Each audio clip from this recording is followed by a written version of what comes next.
ಆತ್ಮೇರೆ ನಮಸ್ಕಾರ. ನಾನು ನಿಮ್ಮ ಖಾಸಿಂ ಮಲ್ಲಿಗೆ ಮಡುವು. ವಾರಕ್ಕೊಂದು ಕಗ್ಗ ಈ 186ನೇ ವಾರದ ಸರಣಿಗೆ ಆತ್ಮೀಯ ಸ್ವಾಗತ. ಮಾನ್ಯ ಗುಂಡಪ್ಪನವರು ಏನು ಹೇಳ್ತಾ ಇದ್ದಾರೆ ಬನ್ನಿ ಕೇಳೋಣ. ನಿಶಿಯೊಳೆಂ ಕಾಣಬಾರನೋ ಹಗಲನೊಲ್ಲದೊಡೆ, ನಿಶಿಯೊಳು ಏಂ ಕಾಣಬಾರನೋ ಹಗಲನು ಒಲ್ಲದೊಡೆ, ಶಶಿ ರವಿಗಳವನ ಮನೆ ಕಿಟಕಿಯಾಗಿರರೇಂ, ಶಶಿ ರವಿಗಳು ಅವನ ಮನೆ ಕಿಟಕಿಯಾಗಿರರೇಂ,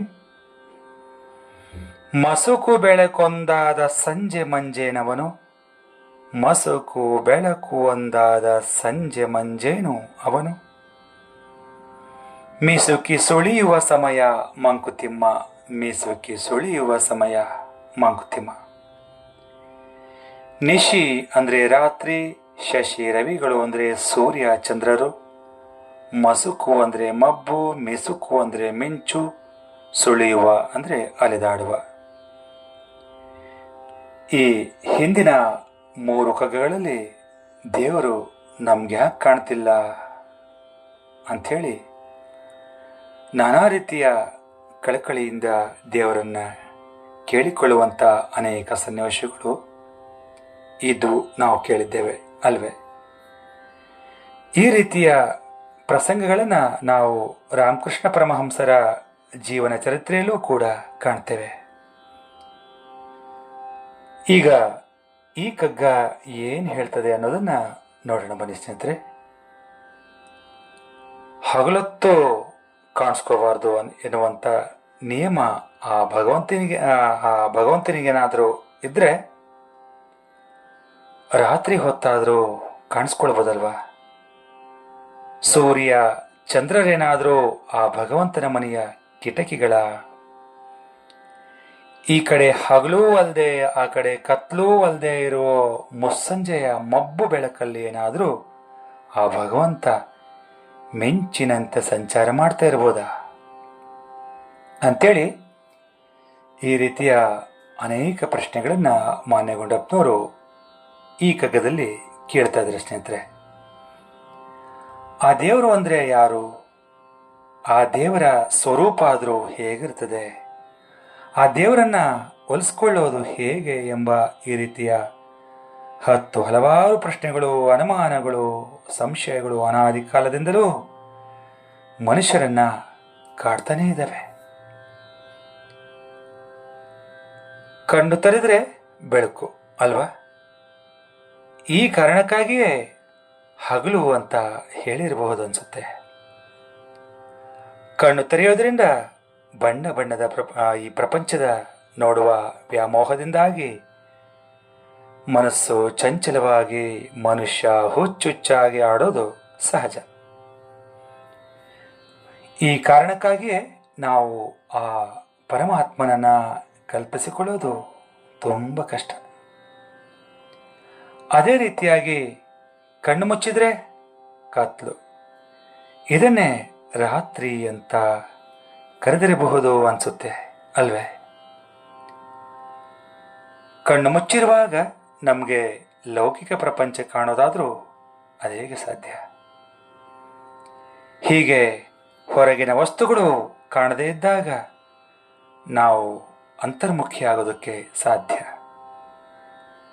ಕಣ್ಮುಚ್ಕೊಂಡು ಕೂತ್ಕೊಂಡಿದ್ರೂ ಈ ನಮ್ಮ ಚಂಚಲವಾದ ಮನಸ್ಸು ಎಲ್ಲೆಲ್ಲೋ ಸುತ್ತಾ ಇರ್ತದೆ.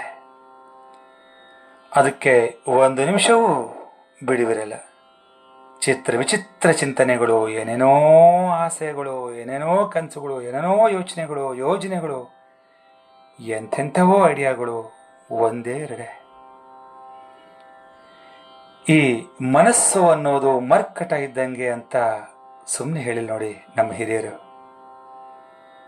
ಮನಸ್ಸು ಅನ್ನೋದು ಹೀಗೆ ಸುತ್ತಾ ಇದ್ರೆ ಆ ಪರಮಾತ್ಮನ ಧ್ಯಾನ ಮಾಡೋದಕ್ಕೆ ಹೇಗೆ ಸಾಧ್ಯ ಆಗ್ತದೆ ಅಲ್ವೇ. ನಮ್ಮ ಆತ್ಮದೊಳಗೆ ಆ ಪರಮಾತ್ಮನ ಪ್ರವೇಶ ಯಾವಾಗ ಆಗುತ್ತಪ್ಪ ಅಂತಂದ್ರೆ ನಮ್ಮ ಮನಸ್ಸಿನ ಶೂನ್ಯ ವೇಳೆಯಲ್ಲಿ. ಆದರೆ ನಮ್ಮ ಮನಸ್ಸಿನ ಶೂನ್ಯ ವೇಳೆ ಯಾವಾಗ ಬರ್ತದೆ? ದಿನದ 24 ಗಂಟೆಯೂ ನಮ್ಮ ಮನಸ್ಸು ಬ್ಯುಸಿಯಾಗಿರುವಾಗ ಇನ್ನು ಆತ್ಮದೊಳಗೆ ಆ ಪರಮಾತ್ಮನ ಪ್ರವೇಶ ಸಾಧ್ಯವೇ ಸ್ನೇಹಿತರೆ?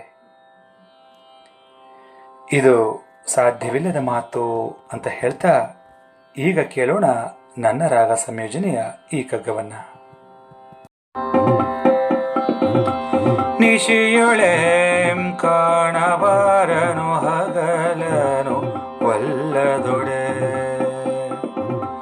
ನಿಶಿಯೊಳೆಂ ಕಾಣಬಾರನು ಹಗಲನು ಒಲ್ಲದೊಡೆ, ಶಶಿರವಿಗಳು ಅವರ ಮನೆ ಕಿಟಕಿಯಾಗಿರರೆ, ಶಶಿರವಿಗಳು ಅವರ ಮನೆ ಕಿಟಕಿಯಾಗಿರರೆ, ಮಸುಕು ಬೆಳಕೊಂದಾದ ಸಂಜೆ ಮಂಜೇನವನು, ಮಸುಕು ಬೆಳಕೊಂದಾದ ಸಂಜೆ ಮಂಜೇನವನು, ಮಿಸುಕಿ ಸುಳಿಯುವ ಸಮಯ ಮಂಕುತಿಮ್ಮ, ಮಿಸುಕಿ ಸುಳಿಯುವ ಸಮಯ ಮಂಕುತಿಮ್ಮ, ಮಿಸುಕಿ ಸುಳಿಯುವ ಸಮಯ ಮಂಕುತಿಮ್ಮ, ಮಿಸುಕಿ ಸುಳಿಯುವ ಸಮಯ ಮಂಕುತಿಮ್ಮ, ಮಿಸುಕಿ ಸುಳಿಯುವ ಸಮಯ ಮಂಕುತಿಮ್ಮ. ಧನ್ಯವಾದಗಳು. ನಮಸ್ಕಾರ.